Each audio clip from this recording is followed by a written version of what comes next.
اعوذ باللہ من الشیطان الرجیم بسم اللہ الرحمن الرحیم یا ایہا الذین آمنوا لا تتخذوا اليہود والنصارى اولیاء بعضهم اولیاء بعض ومن يتولهم منكم فإنه منهم ان اللہ لا يهدي القوم الظالمین۔ سورہ مائدہ آیت 51۔ ترجمہ ہے یا ایہا الذین آمنوا، اے ایمان والو، لا تتخذوا الیہود والنصارى، نہیں بناؤ یہودیوں کو اور نصارہ یعنی عیسائیوں کو اولیاء دوست، بعضهم اولیاء بعض، وہ آپس میں ایک دوسرے کے دوست ہیں، ومن یتولہم منکم، اور جو کوئی تم میں سے دوست بنائے ان کو، فإنہ منہم، تو وہ انہی میں سے ہے، ان اللہ لا یہدی القوم الظالمین، بے شک اللہ تعالیٰ ظالم لوگوں کو ہدایت نہیں کرتے۔ اس آیت میں اللہ تعالیٰ شانہ نے مسلمانوں کو یہودیوں اور عیسائیوں سے گہری دوستی کرنے سے منع فرمایا ہے، اور تنبیہاً یہ بھی فرما دیا ہے کہ اگر آپ ان سے گہری دوستی کرو گے تو پھر آپ قیامت کے روز اور دنیا میں بھی انہی میں تصور کیے جاؤ گے، اور جو ایسا کرے گا تو یہ ظلم کرے گا۔ ظلم کا معنی ہوتا ہے زیادتی، یعنی کوئی بھی چیز اور کوئی بھی امر جب اپنے مقصد سے زیادہ ہو جائے، اس میں زیادتی آ جائے تو یہ وہ ظلم کی تعریف میں آ جاتا ہے۔ تو یہاں بھی اللہ تعالیٰ یہی فرما رہے ہیں کہ اگر مسلمان جو ہے یہودیوں اور عیسائیوں سے گہری دوستی کریں گے تو یہ جو ان کے درمیان آپس میں تعلقات ہیں اس کے حساب سے یہ ظلم ہوگا، یعنی کہ مسلمانوں کو عیسائیوں سے اور یہودیوں سے گہری دوستی نہیں کرنی چاہیے۔ اس کا پس منظر وہ معاہدہ ہے جو حضور اکرم صلی اللہ علیہ وسلم نے مدینہ منورہ ہجرت کے بعد یہودیوں سے کیا تھا، اور معاہدہ یہ تھا کہ یہودی جو ہیں وہ مسلمانوں کے خلاف نہ جنگ کریں گے اور نہ ہی کسی اور کی امداد کریں گے کہ وہ مسلمانوں کے خلاف جنگ کریں، اسی طرح مسلمان نہ یہودیوں سے جنگ کریں گے اور نہ ہی کسی قوم کی امداد کریں گے کہ وہ قوم یہودیوں سے جا کے جنگ کرے۔ تو کچھ عرصے تک تو یہ معاہدہ جو ہے یہ قائم رہا، لیکن یہود کی جو سازشی ان کی خصلت ہے وہ زیادہ دیر تک برداشت نہیں کیا، اور پھر بنو قریظہ نے یعنی مشرکین مکہ سے سازش کر کے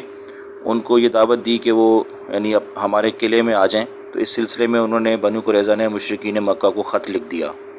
تو پھر حضور اکرم صلی اللہ علیہ وسلم نے ایک مجاہدین کا ایک لشکر جو ہے صحابہ کا وہ بھیجا، ان کی طرف ایک دستہ مجاہدین کا بھیجا۔ اب معاملہ یہ تھا کہ بنو قریظہ کے بہت سے لوگ جو ہیں، بہت سے یہودی، انہوں نے مسلمانوں سے بڑی گہری دوستیاں کر رکھی تھیں تاکہ وہ اندر کے حال احوال لے کر اور اپنے یہودیوں کو بتاتے رہیں۔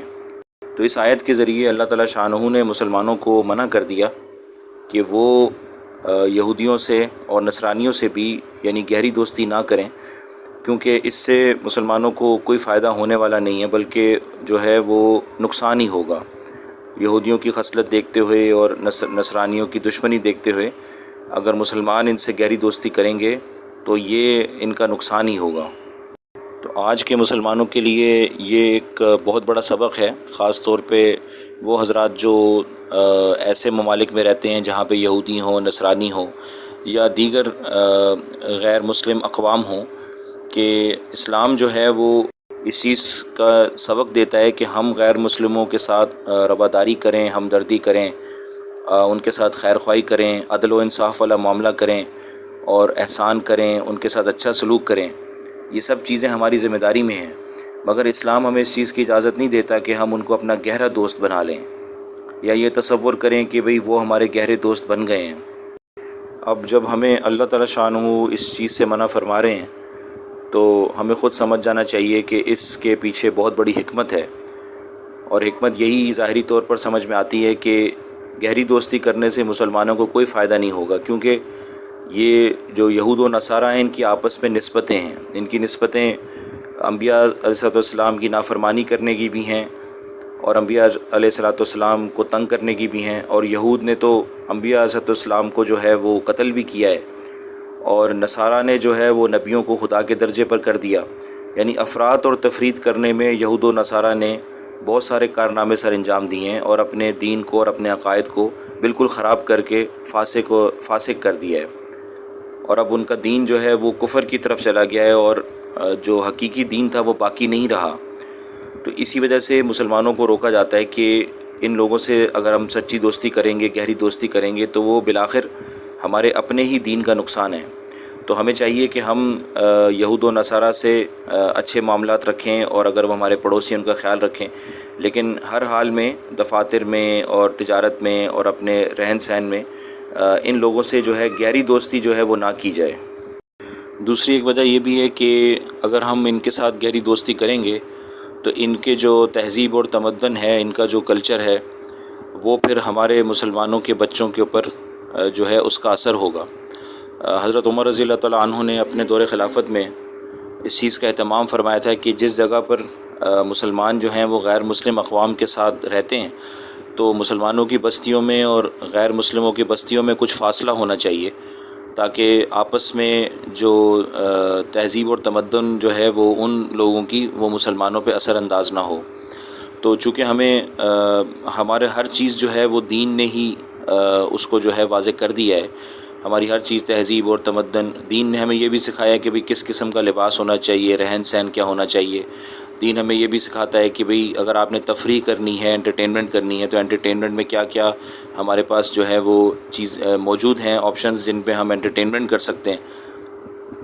تو جب دین نے سب کچھ واضح کر دیا ہے، پھر ہمیں کسی دوسرے معاشرے سے کسی قسم کی کوئی چیز لینے کی ضرورت نہیں ہے۔ دین یہ بھی سکھاتا ہے کہ بھئی جو مرد کے لیے کہ بھئی بال جو ہے وہ کس طرح سے بنوانے ہیں، یعنی اتنی چھوٹی چھوٹی چیزیں بھی جو ہیں وہ دین واضح کرتا ہے۔ تو اسی لیے ہمیں چاہیے کہ بھئی ہم اپنے آپ کو بھی اور اپنے بچوں کو بھی یہود و نصارہ کی گہری دوستی سے جو ہے وہ اپنے آپ کو اجتناب کرائیں اور اس چیز کو دوسروں کو بھی بتائیں۔